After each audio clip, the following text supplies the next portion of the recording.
Seigneur, bonjour. Que la paix et la grâce de notre Seigneur Jésus-Christ demeurent votre partage.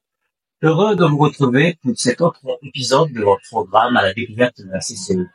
Une émission qui vous présente la communauté chrétienne évangélique sous toutes ses formes et qui vous présente aussi, qui vous fait découvrir, allais-je dire, les serviteurs et servantes de l'Éternel qui œuvrent au sein de cette communauté. Alors, pour ce numéro de ce jour, j'ai l'immense privilège de recevoir un homme de Dieu qui fait un travail titanesque, dont j'ai le privilège de vous présenter aujourd'hui, mais que nous allons écouter en profondeur. Voilà. Bonjour, Ancien. Bonjour. Ancien, nous allons commencer par les civilités d'usage, par les présentations. Question de permettre à ceux qui nous suivent de savoir qui vous êtes. Vous êtes marié peut-être et avec combien d'enfants? Voilà autant de questions que je vous pose à la fois. Alors, je suis Hébert Monicar Bemba, Sotokéné. Je suis serviteur de Dieu au sein de la communauté chrétienne évangélique et marié et père de 2 enfants. Votre venue dans le Seigneur, pour un fils de pasteur, ce que vous avez omis de le dire peut-être, ou c'est un secret que vous voulez garder pour vous, mais je tiens déjà à dire que vous êtes fils de pasteur. Alors, vous faites quoi dans l'œuvre du Seigneur concrètement? Alors, faire quoi dans l'œuvre de Dieu?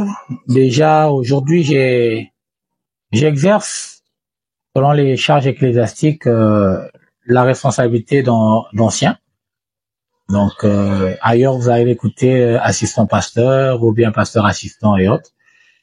Je suis aux côtés du pasteur. Mais en dehors de cette charge d'ancien, je suis un chantre, un adorateur de l'Éternel. Je suis interprète. Je suis modérateur. En fait, j'ai été protocole, intercesseur. Alors, je suis là, je travaille dans le champ de Dieu. Ce qu'il y a à faire, je le fais. Par la grâce du Seigneur. Voilà. Je l'ai dit tout à l'heure, votre venue dans le Seigneur, votre venue au Seigneur Jésus-Christ, est une question qui m'intéresse beaucoup. Étant fils de pasteur, je me dis que certainement que ça a été spontané. Pourriez-vous nous en dire plus sur votre venue au Seigneur?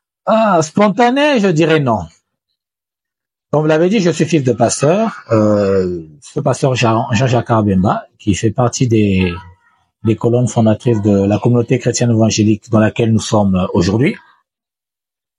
Je suis né, et pour la petite histoire, c'est que c'est par moi que les parents ont connu le Seigneur. Quand je dis que c'est par moi, c'est à la recherche de ma santé, à la recherche de mon bien-être, parce que étant né, je suis passé par des étapes où j'ai frôlé à plusieurs reprises la mort. Et c'est par là que mes parents sont venus au Seigneur. Ah, d'accord.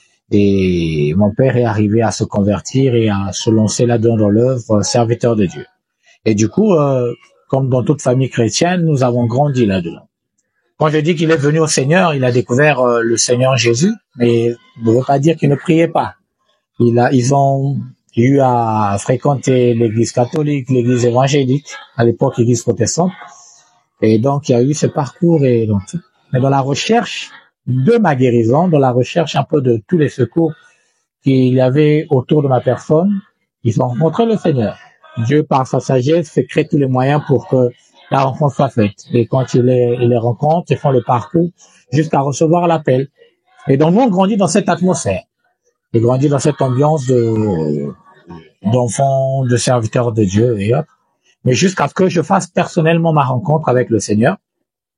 Parce que notons que être enfant de pasteur ne veut pas dire que vous êtes sauvé. C'est vrai que vous jouissez de certaines grâces, de certains privilèges qui sont dus aux prières des parents et de vos aînés. Mais j'ai fait personnellement la rencontre avec Dieu en grandissant. On était là à l'école le dimanche, mais il y a des choses qui se passaient, on ne saisissait vraiment pas. Et arrivé au sein de la communauté, comme nous étions, la communauté aînée, ce qui est arrivé, c'est que j'étais parmi l'une des personnes qui acceptait quasiment le Seigneur tous les dimanches. Parce qu'en fait, au départ, on comprenait qu'on est tout enfant. Dès que la parole te touche, tu te dis que c'est au moment où tu dois accepter le Seigneur. Et quand tu as péché dans la semaine, c'est que Dieu t'a laissé et donc tu dois renouveler. Et c'est comme ça que Très jeune, c'est vrai, j'ai accepté le Seigneur. J'avais autour de 9, 10 ans, autour de là, déjà. Et par la grâce du Seigneur, moi, j'ai eu cette grâce de travailler, être souvent à côté de papa. Et très jeune, j'ai appris les exercices spirituels, notamment les retraites, les, hum, les jeûnes, les prières, les veilles de prière. Très jeune, papa me prenait. Emmené, je me rappelle encore à l'époque, à Adiri, on partait à Adiri, pour le Kamba. Et donc, j'ai appris ces exercices. Mais comme tout enfant qui suit son père. Et il arrive que, bon, quand tu dois faire cette rencontre, j'ai accepté le Seigneur, mais je savais vraiment pas trop. Parce qu'il fallait obéir aux parents, il fallait, à un moment, on s'est dit, bon, il y a certaines privations qu'on avait à la maison parce que on ne servait pas, on n'obéissait pas. Donc quand tu rates le culte, tu as certains avantages que tu rates. Donc on était obligé de s'aligner. On était là, on a commencé à faire le service. Et très jeune, j'ai commencé à servir. Mais personnellement, j'arrive à faire la rencontre du Seigneur, c'est quasiment en 96. 96 avant la guerre. Et personnellement, je fais la rencontre avec Dieu. Et je donne ma vie au Seigneur, c'est au cours je crois, d'un message. Si c'est pas feu pasteur Gustave, ça devait être, je crois bien, oui, c'était le pasteur Gustave. Ou, à défaut du pasteur Gustave, ça devait être un pasteur qui est venu d'ailleurs, en étant culte commun. Mais ce message, il m'avait tellement touché. Et là où j'ai donné ma vie au Seigneur. J'ai donné ma vie au Seigneur et après, bon, grandissant, l'école étant, on pensait que, comme tout le monde, hein, vous êtes dans l'ambiance des jeunes, c'est-à-dire tu es un jeune, tu dois faire ceci. On faisait quelques checkings en Égypte, comme on dit. On voulait vivre comme tout le monde. On s'est dit, mais pourquoi les autres font ceci, moi je vais pas le faire? Ce qui a fait que pendant mon adolescence, j'ai eu à faire quelques déraillements, mais tout en ayant accepté le Seigneur. J'allais à l'église, mais je n'avais pas encore vraiment compris ce que ça représentait que d'accepter le Seigneur. Et c'est en 97 où pendant la guerre, vraiment le shift arrive. Pendant ces événements de guerre, quand nous fuyons à Dolisie, tout ça se passe, vraiment je décide de donner ma vie au Seigneur. Ce qui fait qu'au sortir de la guerre, quand on arrive, et comme dans la communauté dans laquelle nous sommes, on ne baptisait jamais les mineurs. En fait, exceptionnellement, les mineurs, on les baptisait pas. Et j'ai dû attendre 18 ans pour pouvoir me faire baptiser.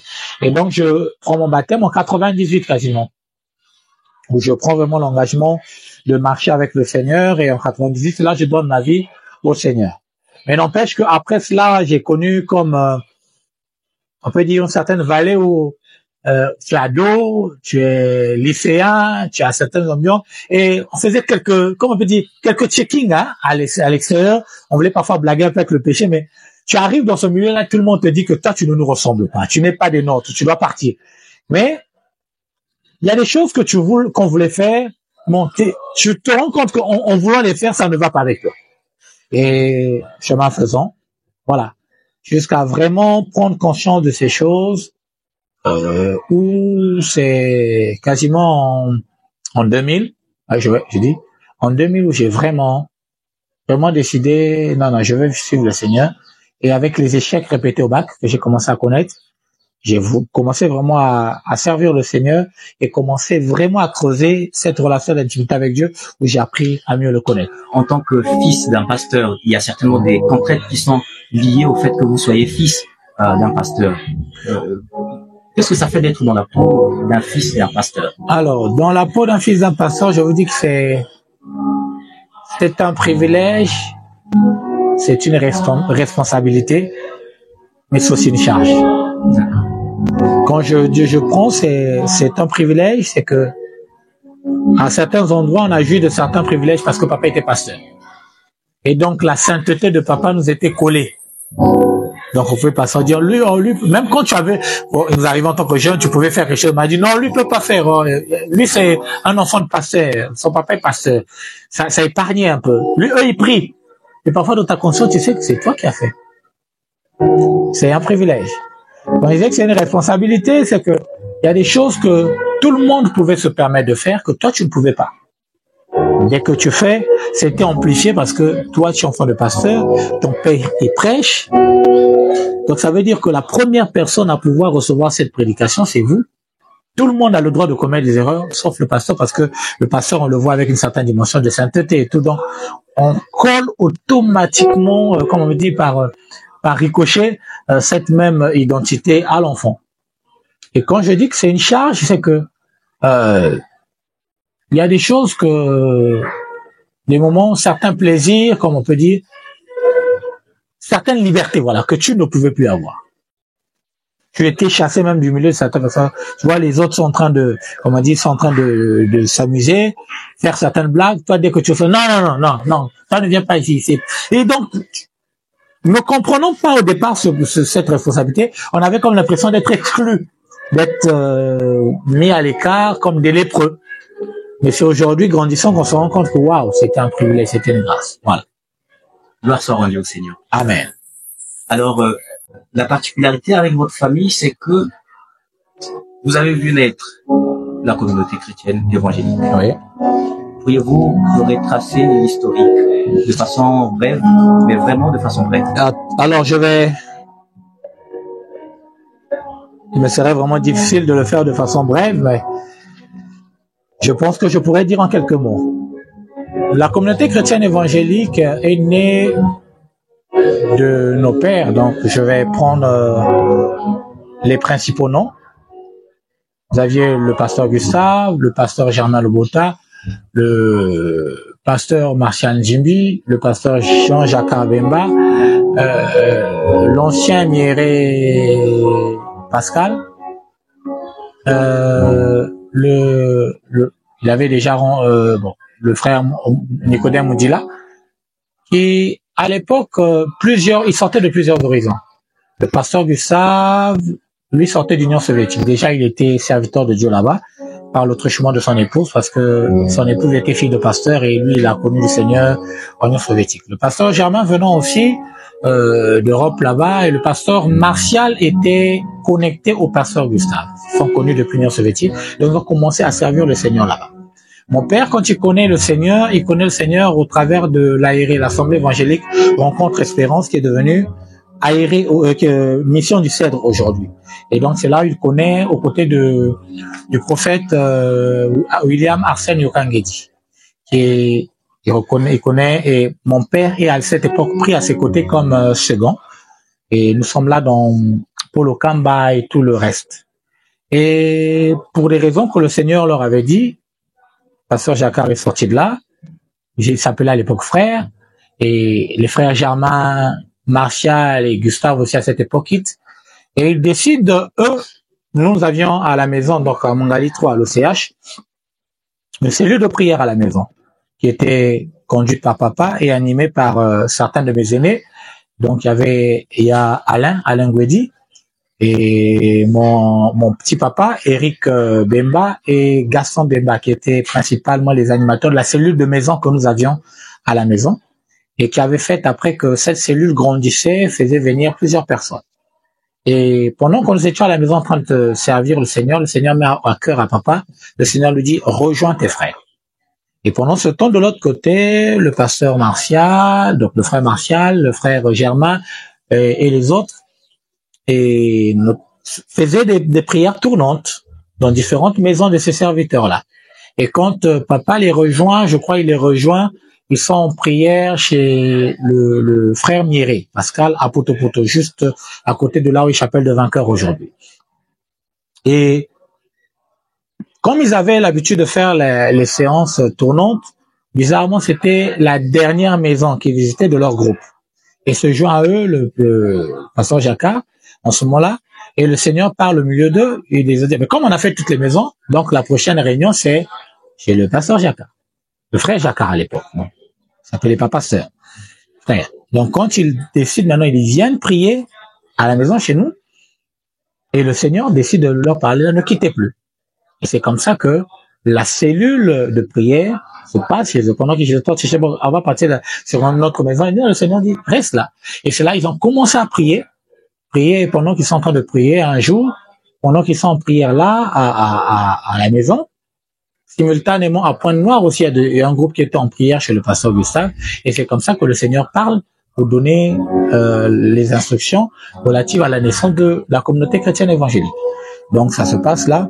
Ils étaient avec leurs épouses, il faut signifier. Très souvent, on ne parle pas souvent d'elles. Ils étaient avec leurs épouses. Il y avait Maman Julie, Dila, il y avait Geneviève Njimbi, Léonie Lubota et Madelon, Maman Madelon, qui souvent aussi faisait office de prophète avec l'ancien Miéré, qui étaient très souvent les personnes par lesquelles le Seigneur leur parlait. Et c'est là où l'œuvre va commencer à naître. Et on est au 50, parcelle 59, section Kamungali 3 l'OCH. Pour ceux qui connaissent bien, c'est en diagonale avec les pompes funèbres. Donc derrière les pompes funèbres, c'est là où vous verrez l'école pilote, c'est là où c'est né. Et à un moment, ils ont commencé à servir. Et c'est là que le Seigneur va leur parler. À un moment, ils sont restés jusqu'à ce que le lieu devenait tellement petit. Le terrain du 15 rue Toumi va être trouvé et le Seigneur va leur demander de quitter et ça va trouver le terrain de 15 rue Toumi. Et là-bas aussi d'autres histoires, certainement anecdotes qu'on aura partagées. Voilà un peu de manière succincte ou bien lapidaire que je peux présenter la chose. Merci pour cette lumière que vous nous apportez, parce qu'il faut dire que moi, je n'avais pas tous ces détails. Mais par la suite va naître plusieurs assemblées, à l'instar de l'assemblée de Diata, qui a connu une période d'exode. Et je voudrais aussi, à ce niveau-là, un petit résumé sur ce que vous en savez de cet exode que Diata a connu. Alors, Diata est né d'abord, en fait, c'était une cellule qui se trouvait autour de... C'était parce que il faut savoir que la CCE au début a commencé à travailler avec des systèmes de foyers de prière. Il y avait des foyers de prière dans différents quartiers. Il y avait des foyers de prière à Poto, à Mungali, à Bakongo. En tout cas, parce qu'on avait beaucoup d'étudiants. Hein. Moi, j'étais encore tout petit, mais beaucoup de nos aînés étaient étudiants. Donc, dans les différents blocs dans lesquels ils étaient, les pères avaient pensé monter des foyers de prière. Et ces foyers de prière, donc c'était dans des maisons, qui devaient migrer à être des cellules et à la longue des assemblées. Donc, il y avait plusieurs foyers. Et il y avait un foyer ici à Diata, je sais plus qui animait à cette époque. Et ce foyer a eu la grâce de pouvoir grandir. Pendant que ce foyer grandissait, il est arrivé un moment, donc ça se trouvait du côté de la boulangerie de la Pâte d'Oie, donc la ruelle de la Pâte d'Oie, là-bas vers l'école Massamba Débat. Là-bas, il y avait une cellule par là. Et après, il va être organisé une campagne d'évangélisation juste avant la guerre, je ne sais plus quelle période, mais en tout cas, juste avant la guerre, au niveau de la case du parti. La case du parti, ça se situe, si aujourd'hui le référent n'est plus là, mais vous verrez si l'église des témoins de Jéhovah, en diagonale. Aujourd'hui, il y a une parcelle Maison Blanche. Là, on a dit arrêt Maison Blanche. Il y avait une maison là, la case du parti. C'est là que nous avons tenu la campagne et l'assemblée de Diata est née à cette époque-là. Mais c'était vraiment proche de la guerre. Proche de la guerre et au début, nous avons occupé les locaux de la case du parti. Une bonne partie du matériel était gardée chez notre maman Liliane, qui était non loin de là, qui était gardée. Et c'est comme ça que Diata devient comme une assemblée, devient une assemblée. Et peu de temps après, la guerre du 5 juin éclate, où les gens se dispersent. Et à cette époque, quand Diata est devenu assemblée, ça faisait que les pasteurs, nos pères qui sont devenus des pasteurs ont commencé à faire des rotations. Donc il arrivait que ce dimanche, c'était le pasteur Martial qui pouvait être là, ou le pasteur Germain, ou tous les autres. Parce que déjà, Diata naît après que l'assemblée dite de Bouzala, qui était à l'époque au Kintélé, naisse. Donc il y avait ces mutations, ces mouvements qui étaient faits. Parce qu'il faut noter que nos pères, en tout cas de ce côté-là, ils n'avaient pas l'égoïsme de la chair. Donc ils partageaient vraiment la chair et très jeunes, ils ont commencé à lancer les gens dans... Donc il y avait ces rotations qui se faisaient. Et la guerre est arrivée, a fait que Diata était l'un des quartiers les plus touchés pendant la guerre. Donc quand on revient de la guerre, déjà il faut remettre l'assemblée du Toumbi sur pied, il faut remettre l'assemblée de Bouzala qui était à l'époque Kintélé sur pied et tout. Ça a pris un certain coup et tout. Et la cellule de Diata reprend. La cellule de Diata reprend et rapidement, sur Mbila, la rue Mbila, il y avait, en fait, ils ont repris encore dans d'une des parcelles toujours proche dans un foyer là-bas. Et après, bon, ça commence autour de la rue Miller. On décide d'organiser une campagne à cette époque-là. Et cette campagne, j'en ai fait partie. La campagne est organisée là sur la grande avenue du Tonton Hall. Et quand cette campagne est organisée, après, c'est là où l'assemblée de Diata est installée comme telle. Dans la rue Miller, c'est le numéro simplement qui me manque. Et l'assemblée commençait. À cette époque, il y avait des bien-aimés qui étaient envoyés. Il y avait notamment le frère Teddy qui était là, qui était envoyé. Il y avait la sœur Lydie Konza qui était là aussi. Et il y avait d'autres personnes comme notre aîné Michel qui était déjà aussi là, qui faisait partie. Et l'assemblée évoluant, à un moment, les responsables de la communauté ont pensé que il fallait envoyer quelqu'un d'autre. Et ça arrive aussi à la période où les frères qui évoluent avec le pasteur Jacquard reconnaissent son appel au pastorat. Et donc, dans un culte qui était organisé, même lui-même était surpris, toute la famille était surprise. On reconnaît la charge de pasteur sur lui, on reconnaît la charge d'ancien sur Pascal Niéré, et je crois, oui. Et c'est en ce moment-là que le pasteur Gustave et les autres disent, bon, mais puisque il y a une assemblée qui est là, il y a un pasteur qui est ici, autant lui envoyer le pasteur Jacquard.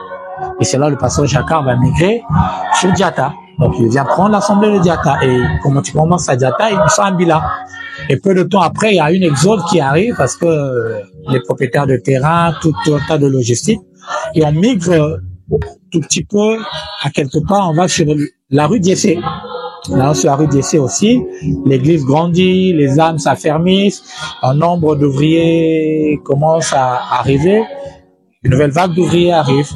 Et vous avez autour des bien-aimés qui sont là depuis vraiment le moment. Et l'œuvre est en train d'évoluer. Et après Diessé, c'est en 2008 et 2009 que la migration se fait de Diessé pour Massangui.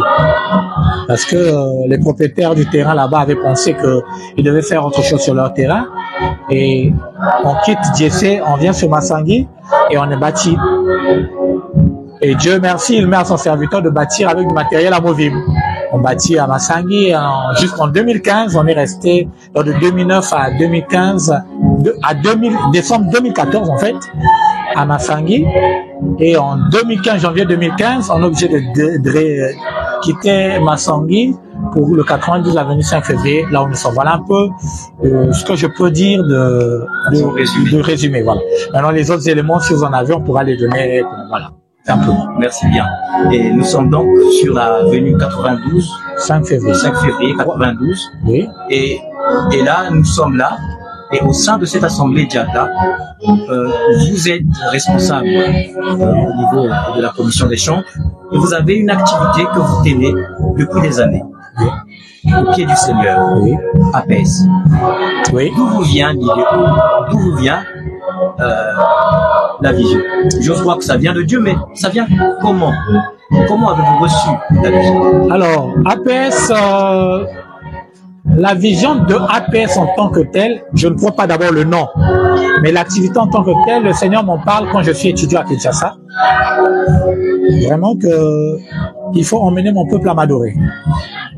Et en 2006, quand je reviens pour les vacances, les congés ici, parce que je suis épuisé avec le rythme estudiantin là-bas, je voulais me ressourcer. Et j'arrive à croiser un frère de l'autre temps qui a eu à connaître le Seigneur ici, et avec qui nous sommes aujourd'hui très proches, le frère Prince Macholo, qui était aussi amoureux de l'Éternel, avec qui vraiment les liens de fraternité et d'amitié se sont soudés. Et chemin faisant, lui aussi portait dans son cœur le fardeau de l'adoration. Et le Seigneur nous parle un jour, lui et moi, vous êtes appelés à ramener vraiment l'adoration au sein de mon peuple. On était là, et le Seigneur nous en a parlé un moment, lui et moi. Et j'ai prié, et il dit oui. Il arrive qu'en 2009, je migre au Pointe-Noire. Donc après mes études, je reviens, je migre ce Pointe-Noire. Pendant que je suis à Pointe-Noire, ça brûlait toujours en moi. Travaillant au sein des chants, apportant ma grâce un peu au milieu du corps de Christ, le Seigneur me rappelle, oui, mais j'ai besoin que mon peuple m'adore. Il y a besoin de les enseigner et de leur faire comprendre. Et ça brûlait. Et pendant que je suis à Pointe-Noire, aux côtés du frère Fabrice et Safi, et avec les frères Cédric Kwaya, David Mukala, David Mozabango et comment on appelle l'autre David, le gendarme David Bakoumase, voilà. Quand nous sommes aux côtés, nous avons la responsabilité de conduire le groupe de chantres régional, donc de la communauté au niveau de Pointe-Noire. Et avant chaque activité pour préparer chaque activité, on avait un temps de dévotion qu'on passait en prière des responsables que nous étions. Et notre aîné Fabrice avait intitulé ça au pied du Seigneur. Il dit on va aller au pied du Seigneur. On va aller au pied du Seigneur. Il disait on va aller au pied du Seigneur. Et ça parlait dans ma tête. Au début c'est comme ça. Après c'est revenu dans mon cœur. Dire au pied du Seigneur. Mais c'est ça quoi le Seigneur. Et j'ai interrogé le Seigneur. Ça m'a dit non. Donc c'est comme ça en fait le nom, parce que le nom je l'ai emprunté un peu à cette activité que nous faisions. Et je me suis dit, mais oui, ce que nous faisons en fait c'est aller au pied du Seigneur, parce que avant de faire toute activité, nous allons au pied du Seigneur, nous allons interroger, recevoir la direction, et c'est même là que l'on sélectionnait qui devait diriger les répétitions, qui devait être le chef de chœur, et c'est pendant ce moment de prière vraiment, on savait, on dirait que cette activité, la grâce est sur Welcome, la grâce est sur David, la grâce est sur et c'est comme ça que nous on a travaillé en symbiose avec les différents frères que nous étions, et c'est ce temps. Et quand quelques temps plus tard, je reviens à Brazza en 2014, ça bouillonne encore en moi. Et pendant que nous sommes dans les travaux, dans le déménagement, le Seigneur m'a dit bon, si tu ne fais pas ça, je trouverai quelqu'un avec qui je ferai, mais je t'effacerai. Carrément. Ça fait un moment que je te parle, tu ne prends pas la chose au sérieux, je trouverai quelqu'un qui va m'obéir, avec qui je veux faire, et toi, bon, je t'effacerai. Là, j'ai passé vraiment un temps de larmois, j'ai dit à notre Seigneur, comme tu vas m'effacer, quand Dieu te dit t'effacer, tu ne sais pas toujours de quelle sorte, est-ce qu'il va prendre ta vie, et ça m'a vraiment mis un tic. Et c'est comme ça qu'en 2016, donc en décembre 2015, je mûris la chose, je la partage avec les différents responsables qui étaient au sein de la communauté de l'Assemblée de Diatta ici. Je la partage au niveau du pasteur Jacques. Il me dit, va prier.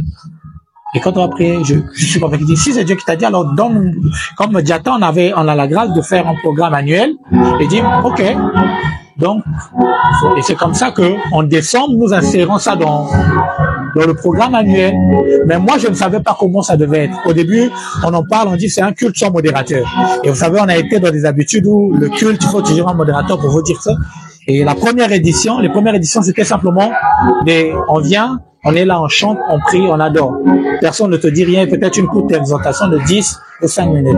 Et c'est ce qui a fait que les 2 premières années où on a été simplement dans cette manière de faire, et les 2 premières années, par exemple, la première année, on avait 4 éditions, donc à raison d'une édition le trimestre.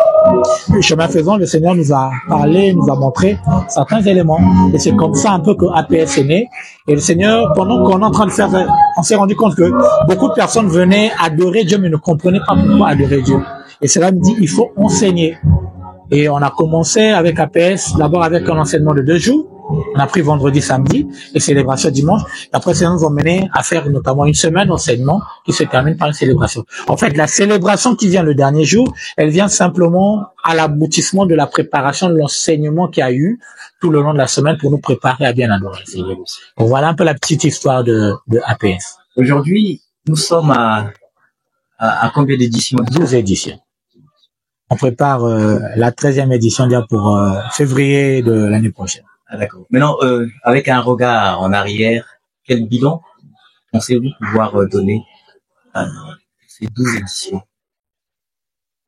Le bilan que je peux donner pour ces 12 éditions, déjà, c'est dire que quand Dieu est dans la chose, en tout cas, il ne faut pas s'inquiéter. Quand Dieu te demande de faire quelque chose, apprends à faire avec Dieu et avec les moyens de Dieu. Faut pas emmener un fait étranger dans ce que Dieu te demande de faire, parce que Dieu, quand il te demande de faire quelque chose, il dispose des temps et des circonstances, mais aussi Dieu, quand il te demande de faire quelque chose, il est la première ressource. Ça, c'est la première chose. Et en regardant après ces 12 années, mine de rien, on se rend compte, on dit 12 éditions, on se dit waouh, on en est arrivé à 12. Je dis, waouh, il n'y a que Dieu qui est capable de faire telle chose. L'autre élément que je peux dire, c'est que je rends grâce à Dieu parce que plusieurs personnes reviennent vers nous pour nous dire, je ne peux pas vous imaginer combien cela m'a fait du bien. On a vu des gens qui ont été guéris pendant ces éditions. On a vu des gens qui ont été éclairés, surtout dans les phases d'enseignement, dans les phases d'adoration. On a vu vraiment la main de Dieu pendant ces la prochaine édition, ce sera ici à Diata ou bien vous prévoyez aller ailleurs? Ce qui est vrai, c'est que l'année prochaine, il y aura toujours une édition à Diata. Mais par la grâce du Seigneur, nous avons une assemblée de la communauté, particulièrement l'assemblée de Sadelmi qui nous a ouvert ses portes. C'est là où nous allons aller en février, Dieu voulant, sauf imprévu. Donc très bientôt, nous sommes à Sadelmi. Une dernière chose peut-être que vous auriez bien voulu aborder, un point, un aspect que vous auriez bien voulu aborder, si nous sommes sur le point de faire avec ce numéro. Bon, c'est simplement encourager tout le monde, tous mes frères qui aujourd'hui servent le Seigneur, qui sont dans l'œuvre, de ne pas baisser les bras. Dieu paye toujours.